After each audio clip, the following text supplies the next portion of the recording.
Hello student, मैं Rakesh sir आ गया हूँ एक नई वीडियो के साथ। ये क्लास 7 का एसएसटी का 3rd चैप्टर है, हमारी बदलती पृथ्वी। ठीक है, तो इसके अंदर हम पढ़ेंगे कि स्थल मंडल क्या होता है। स्थल मंडल अनेकों प्लेटों में विभाजित होता है, इसे स्थल मंडल कहा जाता है। ठीक है, तो पिछले चैप्टर के अंदर हमने पढ़ रखा है काफ़ी कुछ, तो उसी को हम आगे बढ़ा रहे हैं। ठीक है, मैग्मा क्या होता है? पृथ्वी के नीचे लावा का एक रूप होता है, यानी गरम गरम पानी और उनके साथ चट्टाने इत्यादि बाहर आ जाती है, इसको लावा कहा जाता है और बाद में क्या बन जाता है? मैग्मा बन जाता है। ठीक है, हम पढ़ेंगे एंडोजेनिक फोर्स क्या होता है। ठीक है, जो बल पृथ्वी के आंतरिक भाग में घटित होता है उसको अंतर्जनित बल या एंडोजेनिक फोर्स कहते हैं, और जो बल पृथ्वी को सतह पर उत्पन्न होता है उसे बाह्यजैनिक बल यानी एक्सोजेनिक फोर्स कहते हैं। अंतर्जनित बल कभी क्या होता है? अकार्मिक गति उत्पन्न करता है, तो कभी धीरे गति, मतलब कभी तो तेज गति करता है, कभी धीरे गति करता है। भूकंप एवं ज्वालामुखी जैसी आकस्मिक गति के कारण ही पृथ्वी की सतह पर अत्यधिक हानि होती है। ये देखो, ये पृथ्वी की गति बता रखा है, तो इसके में अलग अलग प्रकार बता रखे, जैसे अंतर्जनित बल आते हैं, इसमें आकस्मिक बल आता है, पटिल विरूप बल आता है, भूकंप आते हैं, ज्वालामुखी आता है, भूस्खलन आते हैं। ठीक है, इस प्रकार से इसी प्रकार से बाह्यजनित होते हैं, जिसमें बहता पानी होगा, समुद्र तरंगे इत्यादि आते हैं। ठीक है, अब आता है स्थल मंडलीय प्लेटें क्या होती है।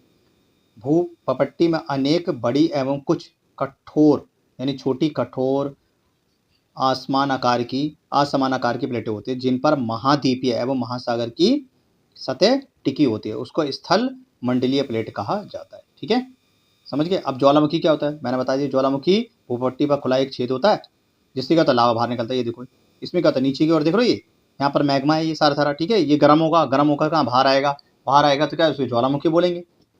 ठीक है, तो ये कब होता है? ये आपस में टकराते हैं, प्लेटें टकराने के कारण क्या होता है?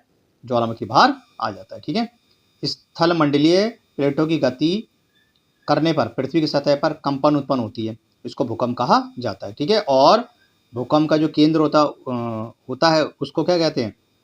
यानी भूपट्टी के नीचे वह स्थान जहाँ कंपन उत्पन्न होता है उसे उद्गामी केंद्र कहते हैं, और उद्गामी केंद्र के भू सतह पर उसके निकट बिंदु को अधिकेंद्र कहा जाता है, और अधिकेंद्र से कंपन बाहर की ओर तरंगों के रूप में गमन करती है।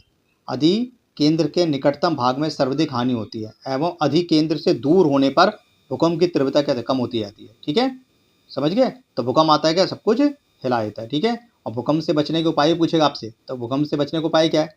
या तो देखो, अगर मान लो आप घर के अंदर हो, तुरंत खुले स्थान पे चले जाओ, बात समझ रही है।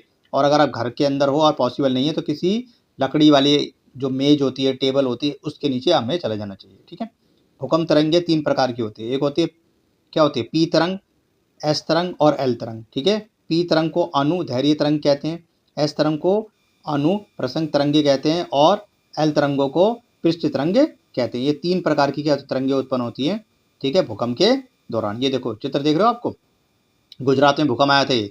ठीक है, जिसके कारण क्या बहुत ही मतलब जान माल की का नुकसान हुआ था। ठीक है, तो 26 जनवरी 2001 को भुज शहर में रेक्टल स्केल पर 6.9 की तीव्रता वाला भूकंप आया था। तो सोच सकते हो कितना भयंकर था 6.9। इसमें क्या हुआ? कई भी इमारतें गिर गई थी। ठीक है, कई प्रकार के मतलब स्कूल कॉलेज बच्चे वगैरह इसके अंदर क्या मर गए थे। ठीक है, और ये काफ़ी क्या था? भयंकर भूकंप था। भूकंप का मापन करने के लिए एक मशीन होती है, इसको कहते हैं, क्या कहते हैं मशीन को? भूकंप मापी मशीन कहते हैं, यानी कि, और उसको जो तरंगे नापते हैं उसको सिस्मोग्राफिक मीटर कहा जाता है, जिसके लिए हम भूकंप की तीव्रता को नापते हैं। ठीक है, जिस भूकंप की तीव्रता 5.0 होती है वह वस्तु के गिरने से क्षति पहुंच सकती है। भूकंप की तीव्रता जितनी ज़्यादा होगी, भूकंप उतना ही क्या होगा? पावरफुल होगा, और उससे काफ़ी नुकसान होगा। देखो, ये भूकंप लेखी एक मशीन है, जिसके लिए हम क्या करते हैं? भूकंप की तीव्रता को नापते हैं। ठीक है, तो इसको सिस्मोग्राफिक मीटर भी कहा जाता है। अब देखेंगे मुख्य स्थल कृतियाँ क्या होती है। मुख्य स्थल कृति का मतलब होता है, जैसे हम नदी के बारे में देखेंगे, नदी के जल से, ठीक है, भूमि का क्या होता है? अपर्दन होता है। तो आपसे पूछेगा सॉइल एरोशन क्या है, भूमि अपर्दन क्या होती है? जब मिट्टी बहकर एक स्थान से दूसरे स्थान पे चली जाती है तो उसको सॉइल एरोशन कहा जाता है। कभी बाढ़ आती है तो क्या होता है? मिट्टी बहकर एक जगह से दूसरी जगह चली जाती है, मृदा अपर्दन होता है, सॉइल एरोशन कहा जाता है। ठीक है, जल प्रपात का मतलब क्या होता है? जल प्रपात का मतलब होता है कि जल जब किसी पहाड़ी से या ढलान से लुढ़कता हुआ नीचे की ओर आता है, उसको जल प्रपात कहते हैं। देखो इस चित्र में देखने को मिल रहा हो आपको, ठीक है।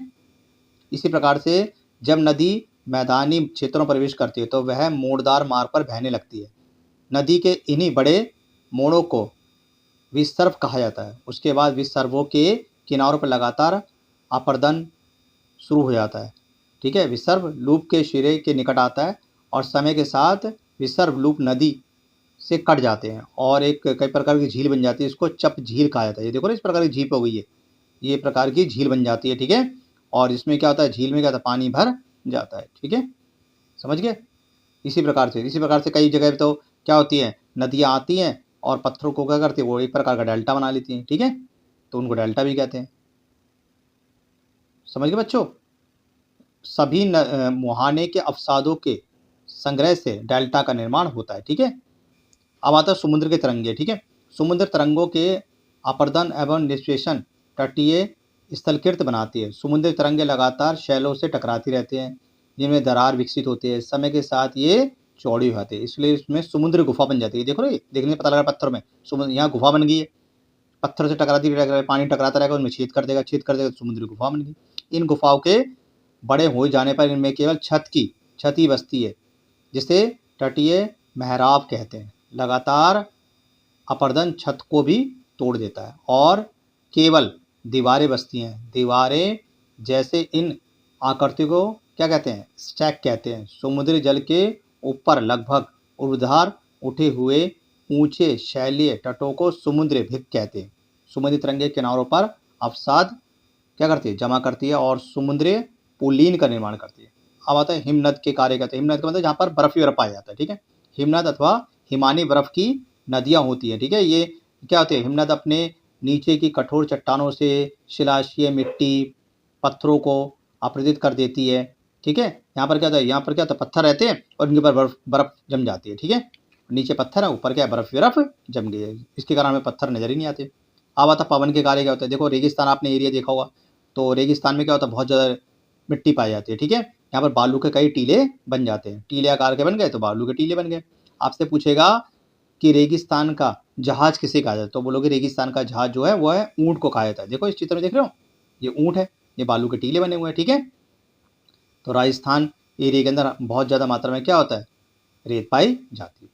जब बालू कण महीन एवं हल्के होते हैं तो वायु उनको उठाकर अत्यधिक दूर ले आती है।